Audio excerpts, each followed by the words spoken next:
ఇస్తాం.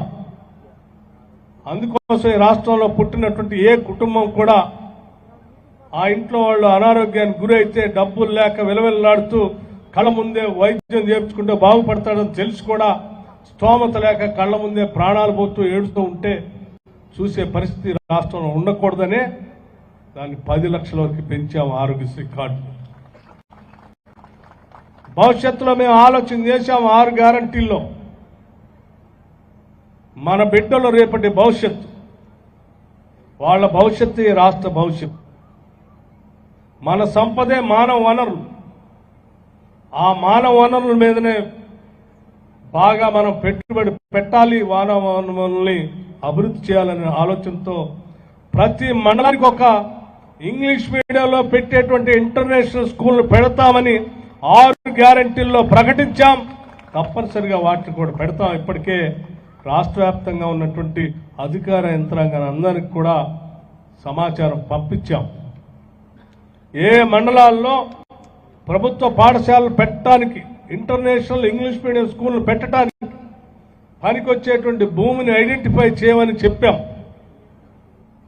ఈరోజు ప్రపంచీకరణ జరుగుతూ ఉంది. ఎరుపాల మండలంలో అత్యధిక శాతం అమెరికా దాకా పోయినటువంటి విద్యార్థులు ఉన్నారు. ఇక్కడ ప్రతి ఊరు నుంచి అనేక కుటుంబాలు స్థిరపడినటువంటి వాళ్ళు ఉన్నారు.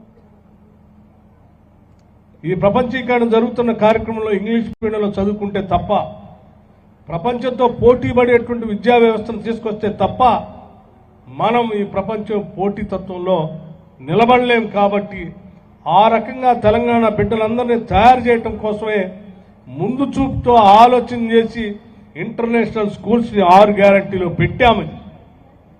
తప్పనిసరిగా ఈ రాష్ట్రంలో ఉన్నటువంటి ప్రతి కుటుంబానికి సంబంధించిన బిడ్డలు ఇంటర్నేషనల్ ఇంగ్లీష్ మీడియం స్కూల్లో చదువుకునేటట్టు, ఆ చదువుకోవడానికి కావలసిన రవాణా సౌకర్యానికి సంబంధించిన బస్ సర్వీస్ కూడా రాష్ట్ర ప్రభుత్వం ఏర్పాటు చేసేటట్టు, మధ్యాహ్న భోజన వసతులు కూడా ఆ పాఠశాలలో పెట్టేటట్టు అన్ని ఏర్పాట్లు పకడ్బందీగా ప్లాన్ చేసి అమలు చేస్తాం అని కూడా ఈ సందర్భంగా రాష్ట్ర ప్రజలందరికీ కూడా బనిగలపాడు నుంచి సమాచారం ఇస్తా ఉన్నాం.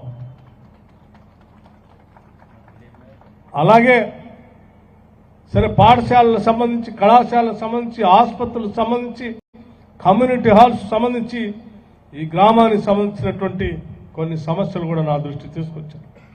తప్పనిసరిగా ఈ కళాశాల ఇంటర్మీడియట్ కళాశాల పురాతనమైనటువంటి కళాశాల. ఇక్కడ ఈ ప్రాంతంలో అనేక మందిని పెద్ద పెద్ద ఉద్యోగస్తులు దారిలో తీసుకెళ్ళటానికి ప్రధానమైన ఈ కళాశాల ఈరోజు కొన్ని ఇబ్బందుల్లో ఉంది. తప్పనిసరిగా దీని నిర్మాణం కోసం కావాల్సిన నిధుల్ని కేటాయిస్తామని చెప్పి మీ అందరికీ చెప్తూ, ఇక్కడ కమ్యూనిటీ హాల్స్ అడిగారు. 2 కమ్యూనిటీ హాల్స్ కావాలి.